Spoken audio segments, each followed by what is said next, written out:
Welcome to BamBam-O-Rama. Welcome to the BamBam-O-Rama podcast. I'm Jackson Grist. My name's Adrian Estrada, and today we have Randy Ham. Thank you so much for having me today. Thank you for joining us. Yes. Yeah.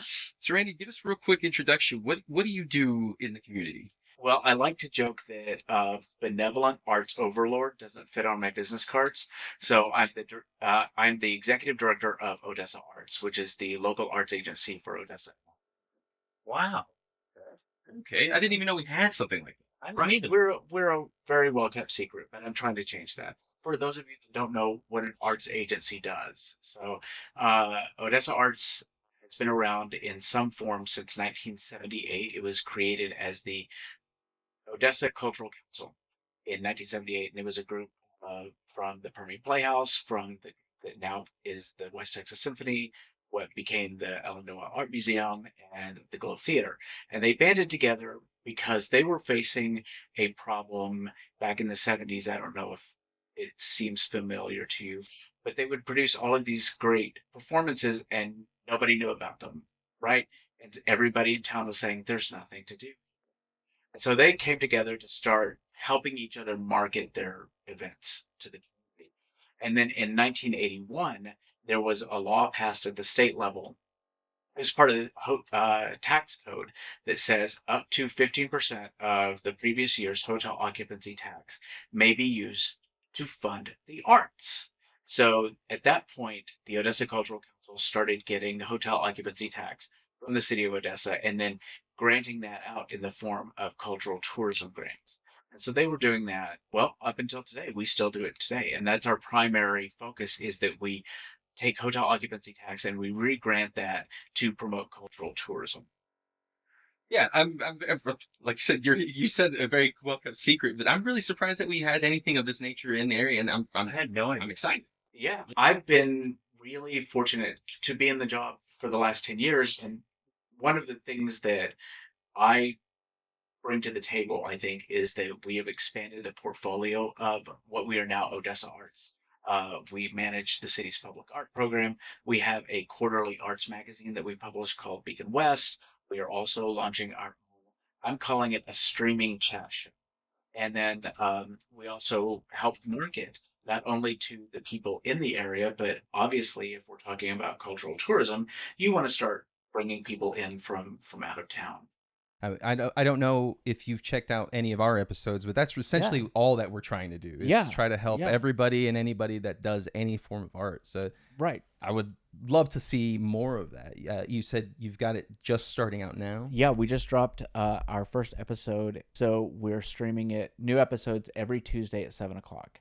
So it is kind of like appointment television, but for everybody else, you can stream it whenever you want to. But for me, it was a lot of fun last night as I was cooking dinner to have it, cast on my TV and have it be kind of appointment television. And it was just so much fun to produce that I hope it's as fun for people to watch as it was for us to create it. And by the way, congratulations on 18 months of doing this podcast and again, giving voice to the creatives around here. And we need as many avenues as possible. So my philosophy is more art is better than less art, and I don't care how it gets produced or how you get the word out. So, podcasts aren't competing. Music is not competing. It's not a competition. We all want to succeed, and rising tide lifts all boats, that kind of thing. I believe in that mantra, the rising tide. It's part of why we're here, obviously, as we just stated. What do you think as far as the area, because you had mentioned that even your organization gets overlooked? Yeah. What do you think is an opportunity that we have without really making a big change in life? What do you think for the average viewer out there, what's one habit they might be able to change that could potentially poke that? I'll tell you what it is. And I've been saying the same thing for 10 years. As a community, we have low self-esteem. Our community has the worst self-esteem. That's because we have been so isolated for so long. west of I-35 and nothing in Texas happens west of I-35, which is absolutely not true.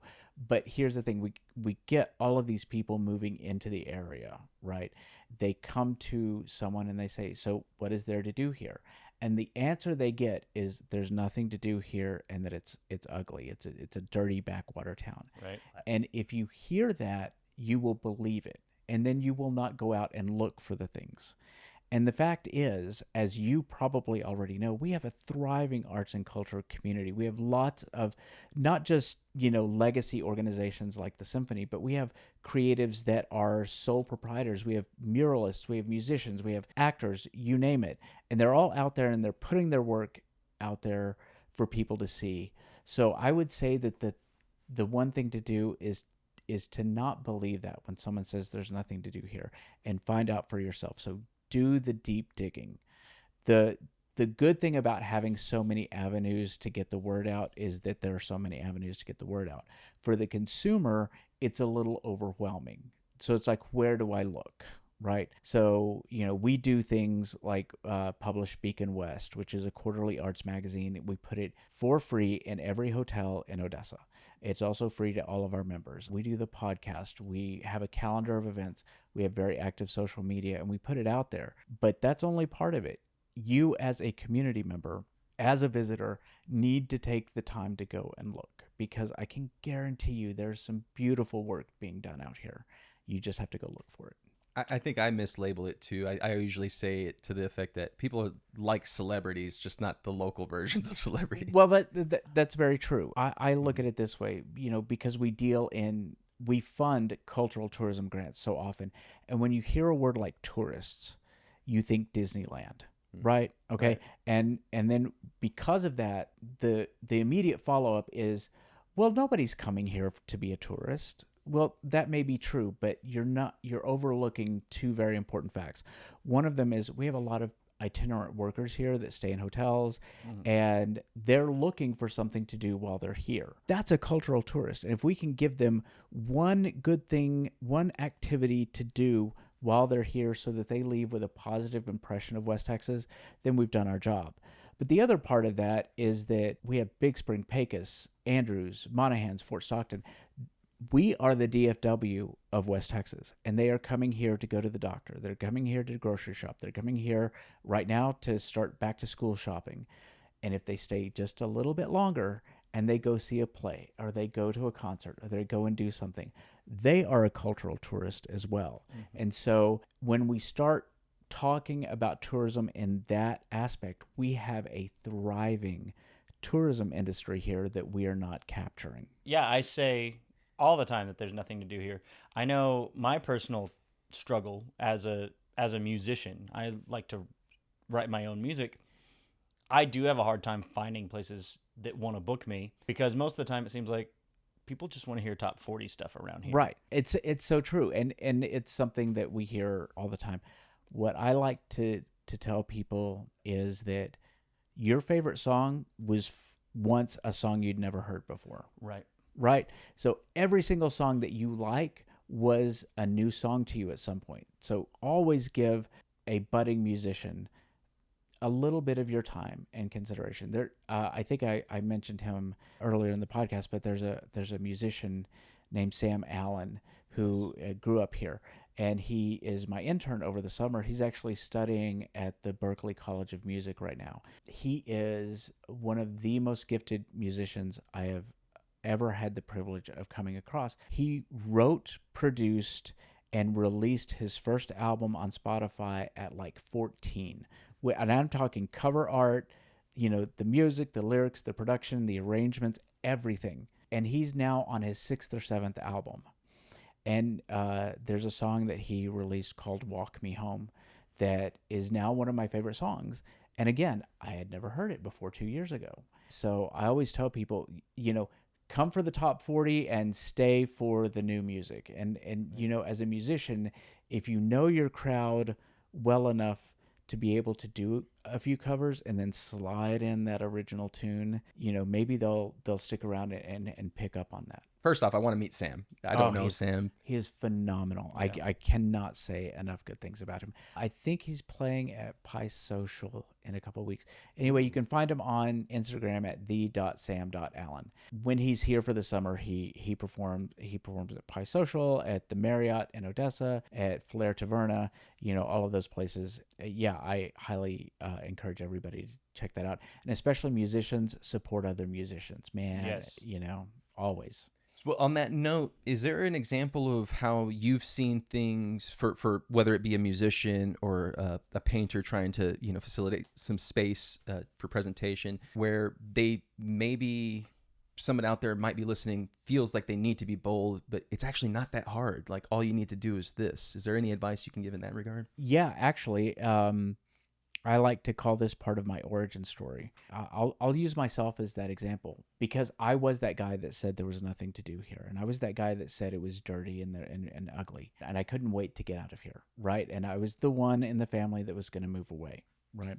Turns out everybody else in my family is gone, and I'm the only one here. So I started off in book selling. I worked at B. Dalton's, I worked at Walden Books, and then I got a job at the Hastings corporate office in Amarillo. So I moved away and I worked in corporate buying, which was amazing. And then I ended up having to move back here. And as anybody knows who's ever moved away and had to move back home, you feel like a failure and you're angry. And so I moved back here with a big old chip on my shoulder. And I was depressed and I was mad that I was here, and I would just go to work and I would come home, and I would go to work and come home, didn't hang out with friends, didn't do anything. And I kept remembering that I had just had this phenomenal job where I got to fly all across the country and meet these authors that I admired and go to book festivals. And I discovered something called a citywide reading program where you get everyone in the city to read the same book and then you bring the author into town. And I just thought that was the coolest thing ever. And I was stuck in Slow Detha where we didn't read books and none of this stuff would happen. After about a year of that, I finally sat down and I had a real heart-to-heart with myself. And I said, nobody made you move back. You made that choice. Nobody is making you stay here. You made that choice. And if you want to see something like a citywide read, just do it or shut up. Those are your two options. And so I started thinking about how to put something like that together, and I'd never done it before. I, started talking to people. Hey, if I did this thing, would you come? And there was an author that I had worked with at Hastings named Brad Meltzer, and he was my first professional author signing. And he was just about to have a new show on the History Channel. So I called him up and I said, Brad, if we did a one book, one city, would you come? And he said, absolutely. So I had my author, and then I found out about this place called the Odessa Council for Arts and Humanities. And I was like, I'd never heard of that before. And it turns out they give money to arts. And so I wrote a grant to them. They gave me some money to do this. I did it. This was 2011. We had about 200 people show up the first time, which was fantastic. And then they asked me to join their board. And I did that for about 2 years. And then that's when the director retired, and I applied for the job. But the point of that is that I didn't know anything. What I learned was that just because I wanted to see something in my community, chances are other people wanted to see the same thing. They were just too scared to say it out loud. They didn't know how to do it, and they didn't know how it was funded. And I just taught myself. So one of the great things about having this job now is that I get to help other people. And I know what it's like to be on the other side of that and not know anything. So I feel like I have a little bit more patience and will help people usher in their ideas. And that's one of the most rewarding things ever. That's very kind, but also awesome. That is really awesome. Yeah, I love it. Yeah, because everybody has something that they want to see. And I'm telling everybody, and I've said this for about almost 10 years now, that if somebody wants to put a film festival on, they need to call me because I want to see a film festival here, and I would be happy to help usher that project to fruition. But our portfolio is so big now, I can't do it myself. So Right. let me help you do it. Now, I will say, because it's not us who would be the primary on that, we work with a group called Film Hunter. I don't know if you're familiar with the two. Yeah. So I think Yeah. that's who we need to get. And you. I mean, like, very soon, because we're about to start giving grants away for 2025. And honestly, that is something. I just went to Waco a couple of weeks ago for an arts summit. And while I was there, I met some filmmakers in Waco that had done some really great short film work. And I said, come to Odessa. I will help you. Like, I want to screen your film. We have the Ector Theater, which is built onto the Marriott. I mean, we have the infrastructure for a film festival. We just need somebody that wants to do it. Yeah, absolutely. Part of that same mantra is why we thought of putting on our music festival. I was so excited about that. So next time you want to put a music festival on, come see me. I was going to Because say, I think we need to talk to him Yeah. for next year. yes, Because I believe, I don't want to speak for us. I know we haven't sat down and said, what are we doing next year? But I tossed around the idea. I believe we Sure. are kind of on the... Yeah, I Yeah. don't see We a are reason gonna why do that. not to keep rolling with something that people are liking. yeah. And congratulations for putting that on. I'm guessing you were probably in the same boat. Like, I've never put a music festival on before. Let's just figure it out. I mean, Kind of. Yeah. A lot of this was us telling each other, because we've been really good friends for over a decade and a half at this point, and it was just like, we just need to stop talking about it and just, right. if you notice it, you're supposed to do it. Yeah, Right, absolutely. exactly. Either do it or shut up about it. I mean, Yeah, like you said. And I mean, that's one of the things too. We've talked about a million times what I said a minute ago. It's hard for original bands to get booked in Midland, Texas, West Texas. Why don't we make something where we can highlight as many of them as we can on one stage? yeah. And I'm sure if we planned it differently, we could have highlighted even more than the 7 that we highlighted. Yeah. But You have to start somewhere. Yeah. And set your expectations where the first time I do this is not going to be 10,000 people. You know what? South by Southwest did not start where it is today. right. And so those are the things. And I'm guilty of it too. You set yourself up thinking, the first time I do this, I'm going to sell out whatever venue I'm in. And you're not. You know what? But you did it, and you did it successfully. And people, the thing that I still remember is that people still come to me and they're like, when are you doing your next one book? So if they're asking me that, then I know it's successful. Yeah, we've definitely gotten a lot of good buzz out of it. I think it's obvious that our primary focus is our YouTube, right? Yeah. Right. But it's definitely been helpful in regards to the expansion of your YouTube presence and stuff. Is that something that is also large that we don't know about, that y'all have a channel that has a lot of stuff on? Well, no. YouTube is probably our newest foray. Marketing is so important. And when budgets get tough, when funding gets tough, marketing is one of the first things to go. But if people don't know you're doing it, then why do it in the first place? And especially the creative industry, you are building something to present to the public. That is the end result, is that you want people to see your work, whether it's music or visual art or poetry or whatever. It is a piece of you, a piece of your soul, or it's a piece, it is something that you're putting out there, which, number one, is an incredibly brave act.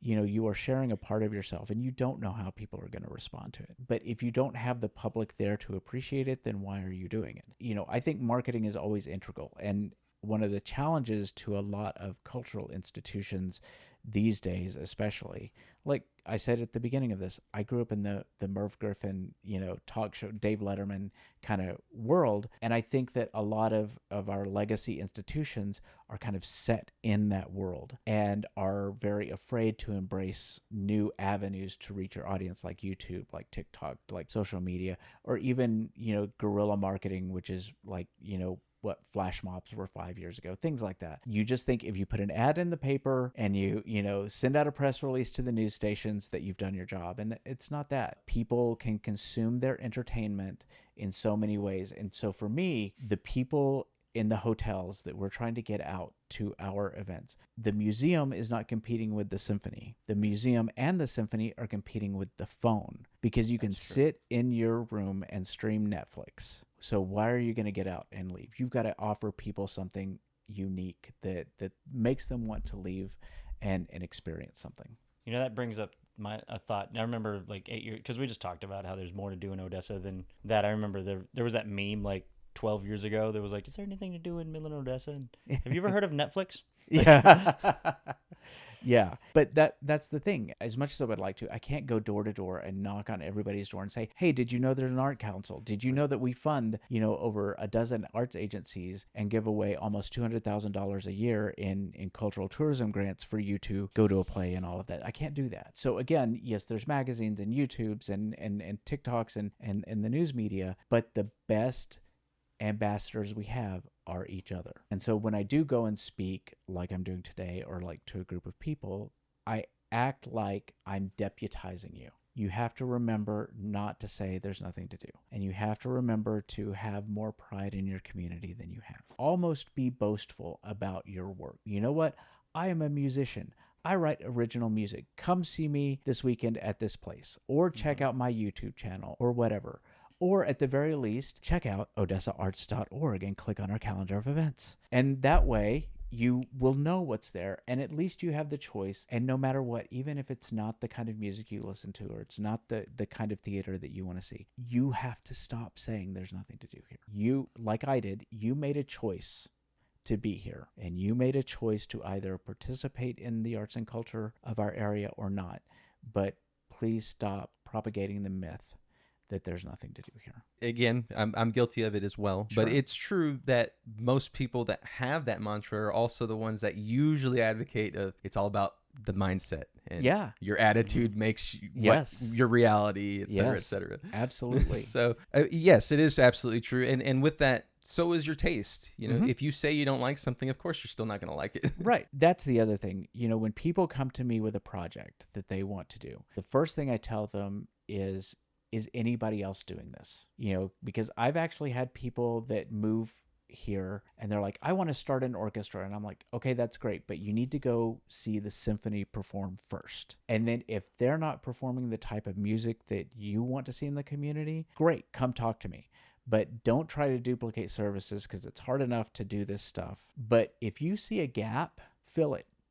If you're like, oh God, I wish there was a comic book store here. All right, well, I can't help fund that, but I could probably put you in touch with the Small Business Development Center, or something like that. There are mechanisms, and it is always the idea that's the hardest part, and the desire to actually do it. Because it's very easy to be a keyboard warrior and just sit there and complain about the things that you don't see. Where do you think that you might start branching off into as a YouTube presence? Is it just going to be for the talking show, or? Yeah, I think right now, especially since we've only got 4 episodes under our belt, we've only released 1.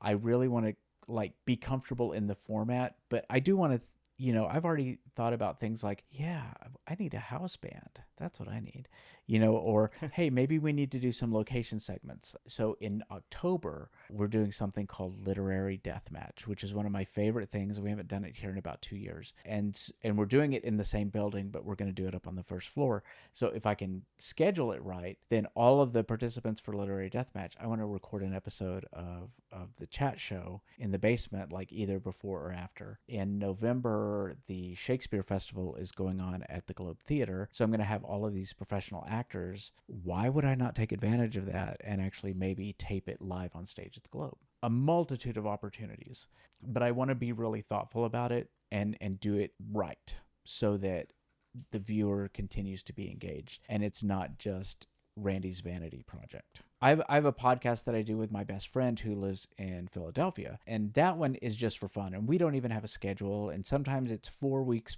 between episode tapings. It took us a year to do 17 episodes, but it is just for fun. Yeah. And sometimes we get 100 or 2 streams, and sometimes it's 20, but we don't care because we're doing it just for fun. What do you normally talk about? Oh, it's a dedicated podcast. Oh. It is. We spent the last year reviewing our favorite artist is Stevie Nicks, and that's the reason that we met, was because of her music. And so this last year, Rhino Records released a box set of all of her solo albums on vinyl. So we just went album by album over the course of a year, and it was so much fun. And so now we've wrapped that up, and we're trying to decide what we want to do, like what part of her career we're going to do next. I'm interested because I love Fleetwood Mac, obviously, growing up. So I would love to hear at least some of this. What's the name of it? It's the Generic Non-Specific Stevie Nicks Podcast. Nice. because we couldn't come up with a name. Yeah. And there's actually a reason for that. There's a comedian who did like an HBO special in the 80s, and she had this segment where she's dressed like Stevie Nicks, and somebody says, "Oh, you're Stevie Nicks," and she says, "No, my lawyer says I can't be Stevie Nicks, so I'm just a generic, non-specific lookalike." And so we took that, and that's the origin of our podcast. funny. It's a lot of fun, and it's really funny and stupid, but we also talk about why, how her music brought us together, and we review each of the albums. Going back to kind of your origin of everything, do you Yeah. play music? So when I was growing up, my mother helped found the community theater in Fort Stockton, Texas. My father was a country music musician. So there was always like equipment in the house like this, and he was a guitarist. He wrote his own music. He played in several bands. I sang in musical theater for a long time, and I loved doing that. And I played saxophone in band. But then at the age of 45, when everybody says, I'm too old to take up music, I started piano lessons. And so I have a piano at home, and I play piano. Can I just say, thank you for that, because so many people, I know people in their 20s Mm-hmm. that say, I'm too old to learn Yes. a new instrument. And I'm like, no, Mm-mm. 45. Also, my old piano teacher had an 80-year-old woman walk into her studio and learn how to play piano, never touched an instrument her whole life. You can learn an instrument. Doesn't matter what age you are. Absolutely.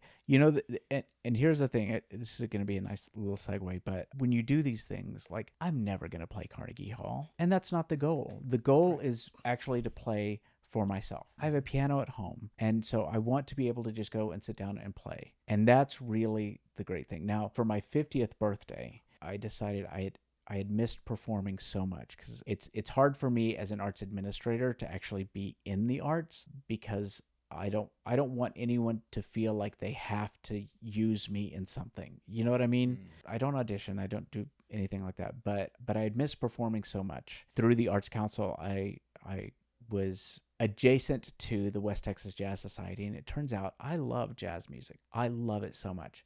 So for my 50th birthday, I put together a jazz quartet, and I invited 50 of my friends, and I didn't tell any of them. And I performed a 10-song set, and I just could, because I could. And I didn't do it for money, and I didn't do it for anything other than I wanted to say that I walked out there and sang like 10 jazz standards. And it was so much fun. And I did it for myself. Don't take up music lessons if you think you're just going to make money at it. Do it because you like it. Do it because you want to enjoy it. For one, you're not going to make money at it, for the most part. Yes. I struggled. I was a music teacher for the school district for 9 years. Yeah. And there was one day I woke up, I was like, I'm teaching 12-year-olds to play violin. I'm literally teaching them a skill. If they follow it as much as far as they can, they will become a music teacher. For the most part. Yes. But you know what's interesting, and because again, working in arts and culture, you get a lot of people that are very dismissive of that, of like everybody that goes into art is told by a parent, a teacher, or something, yes, that's great, but make sure you have something to fall back on. Nobody tells a medical student, find something to fall back on, because you can't make a living at it. Which they should, because there are people who study it that have no business walking in it, right? Absolutely. But what I found out, because I was tired of hearing people dismiss the arts, in 2019, we actually commissioned a study of the economic impact of arts and culture in Odessa. And what we found was that every year, arts and culture nonprofits generate $6.1 million in economic activity for the city of Odessa. $6.1 million. That's with an investment of only $700,000 in hotel occupancy tax in 2019. That is an ROI that you can't get anywhere else. So it's easier for me to go out and say, you know what? Our artists, our musicians, we pay rent, we have mortgages, we send our kids to school, we pay taxes, we buy groceries, we contribute to the economic health of our community, and we help attract and retain a workforce that we want to bring their families here. And they're not going to come here if they don't have good music teachers, if they don't have a community theater, if they don't have things that contribute to the quality of life. I want to correct something I said, because I did kind of back up the dismissive people when I said we should encourage even medical field people to have something to fall back on. Sure. It's not about having something to fall back on. No. It's about being able to pivot if it fails. Yes. Right? So study that as hard as you can, and if you get to a point to where it's not working, then it's time to look at something else. I cannot stress this enough.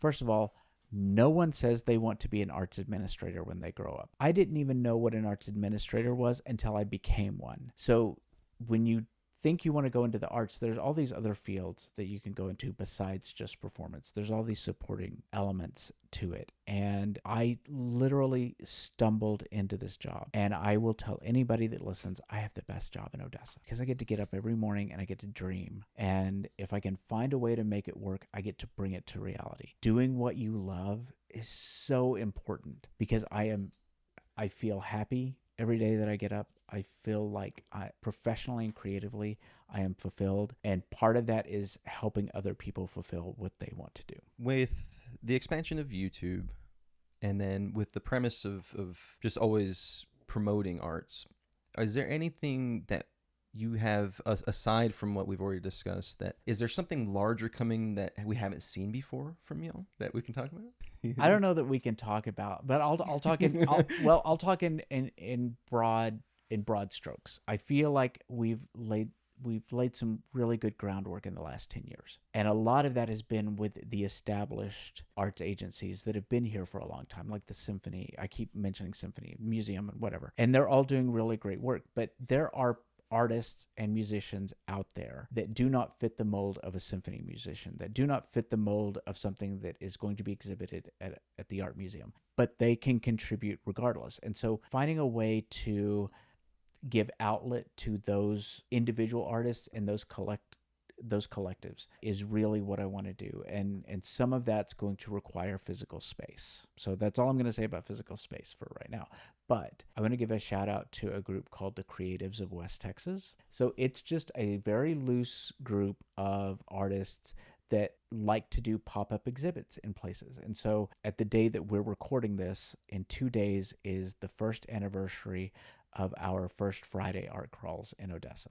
Creatives are doing something called Stuff I Made in a Day. So they're going to come down on Thursday, all of these artists that are going to converge on our location. There's going to be all of this material. They can take the material. They have 24 hours to create something and bring it back, and we'll exhibit it during First Friday. And so those kinds of things, those kind of little like rough and ready things that you can do like that are very exciting to me because it is, of course, very important to help fund and support our legacy institutions. But there are people coming up through arts and culture that maybe don't fit that same mold. And those are the things that I'm most excited about in the next 10 years. And you do that every year, that what did you call it? Same day? Stuff I Made in a Day? This is the first time we're doing it. I actually saw it at the First Friday in Lubbock, and I was like, I'm stealing this. Also, because we're on YouTube, I can say this. In Lubbock, it's called The Shit Show. Should I Made in a Day? And I was like, probably won't translate to Odessa, but... No. Yeah. It's weird how we're so similar. You're not quite. Yeah, not quite. Right. I love that, though. So First Friday, if I can make sure I understand what First Friday is, it's an art crawl. I'm assuming happens First Friday of every month. Yes, First Friday of every month. We started a year ago with just 11 businesses in downtown. We have over 50 businesses participating now. So it's twofold. There are two things that I want you to accomplish when you come down to First Friday. Number one is that you have activities and things to do, see, smell, taste. We want activities, right? So like come into the Stuff I Made in a Day, or go to the Marriott bar and there's a live musician there, or you go to McJack's and they have a coloring station for kids to do. So there's something for everybody. But the other part of that is that you're actually patronizing the local businesses so that when you go to McJack's, maybe you're going to go ahead and shop while you're there. If you're going to hear music at the White Buffalo at the Marriott, you're probably going to buy a drink. So it's generating economic activity for the downtown area as well as creating activation in those spaces. The mind has just been going the entire time, of course. That's wonderful.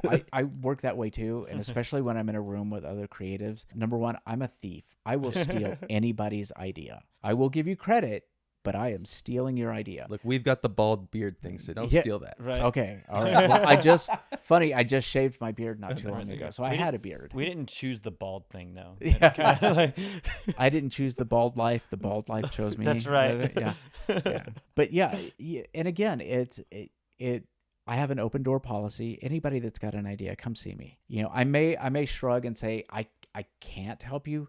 That doesn't happen very often. If I don't know how to help you, I probably know somebody that can. And then the other thing is I just get excited about other people's ideas. Also, it has been 10 years. I'm getting a little lazy, so I'm going to let you do it. I'm just going to help you. Like, I'm going to give you some pointers. Well, I don't know if you've watched enough to know about weaseling, but here on BamBam-O-Rama, we like to do this thing called weaseling. Oh, you got to tell me about weaseling. It's essentially, it's just a way to try to get working with people. So we usually just say it's a way to get you in our business or to get into your business. Oh, yeah. In this particular case, I think the easy route would be like, hey, can you help us? No, I actually want to offer you a role in one or 7 of our skits, etc. You said you don't get to audition for things, but you'd like to perform. I do love to perform. Why not do it for a channel that we're just picking you because we like you? Well, I mean, hey, I will tell you a couple of things. People say the most dangerous place in Odessa is on 42nd and Grandview because of all the traffic accidents. But the true most dangerous place in Odessa is the distance between me and a camera. And I did a lot of theater when I was growing up. And that's actually where I wanted to go. I wanted to be an actor. Mm-hmm. There was just one small problem. I am a shitty actor. Mm-hmm. I am terrible at it. But theater taught me to be comfortable in front of an audience. It taught me how to speak clearly. It taught me how to put, a wardrobe together. It taught me all of these things and to be comfortable doing things like this. And nobody can play Randy Ham as well as Randy Ham. So to me, every time I walk out the door, I am absolutely using my theatrical training and I am playing a role. There's public Randy and there's private Randy, and most people don't get to see private Randy, and that's fine because I like being public Randy. I like it a lot. Put a silly hat on me, give me a script, whatever. I'm down. Awesome.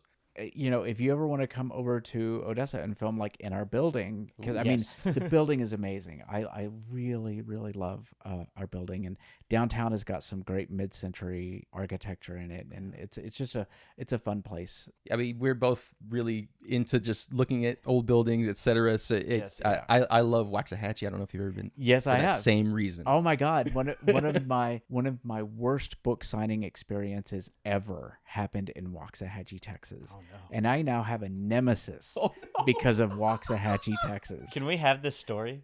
Sure. Yes. Sure.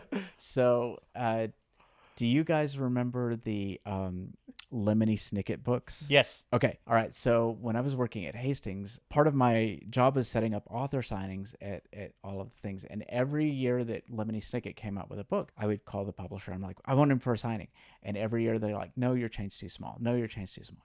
So finally, the last book in the series, and I mean, we went all out. We were like, okay, this is our last shot, right? So like we do like this PowerPoint presentation with special effects and everything. And I sent it to the publisher and they're like, okay, fine.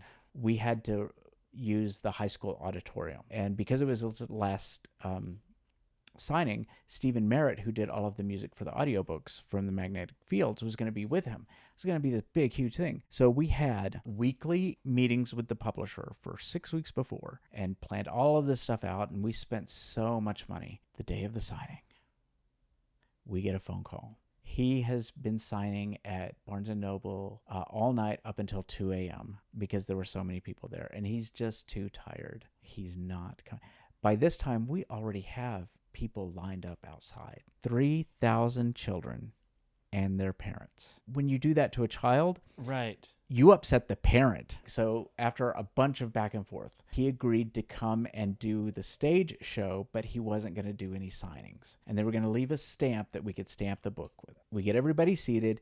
He does the show, and all the kids are just loving it. And when it's done, he jumps off the stage, runs out the door, hops in a car, and drives away and leaves us to tell them that he's not going to be signing books. And we had to refund the purchase price of every book of every person that was there. So to this day, he lives rent-free in my head. Luckily, we made the publisher pay for all of it. We're like, he's your author, That's extremely frustrating. Because I don't lie, I'm a pretty big fan of that book series. Yeah. He's actually, I know he tried to rebrand himself and write something else. It didn't work. He's now writing something else as Lemony Snicket again. It's just not the series of unfortunate events. Yeah. I don't know. And I can promise you, he does not remember any of this. Oh, I'm sure he does. I remember every single detail. Yeah. It's like Thanos. It is. Yeah. So we're looking forward to many more conversations with you. Yes. At this point, I do have to wrap us up. Okay. Do you have some socials that we can? Yeah, you can follow Odessa Arts on Facebook and Instagram. I've got a great marketing person. I'm going to give a shout out to Backstage Event Marketing because Jenny does all of our marketing. Again, we have Beacon West, which is our quarterly arts magazine, and we're always looking to feature local artists in that. So those are the things that I would have you follow for sure. We do help promote not just what we do, but what other people do. Your successes are our successes. And there's nothing I like more than to see someone succeed. I agree with that. I love that statement. Same. Very happy to have met you. Thank you guys for joining us today. Don't forget to please join us in our comments, like the videos, do some subscription button clicking. Check us out on our socials, Facebook, Instagram, Twitter, which we keep promising we're going to use and we keep forgetting. I posted something on there last week. Oh, I you swear. did? Yeah. Yes. Oh, wow. Okay. I did it. Like, share, and subscribe. That's right. But thank you again so much, Randy. We really appreciate you. We love you guys. Thank you. Love y'all. Thank you so much.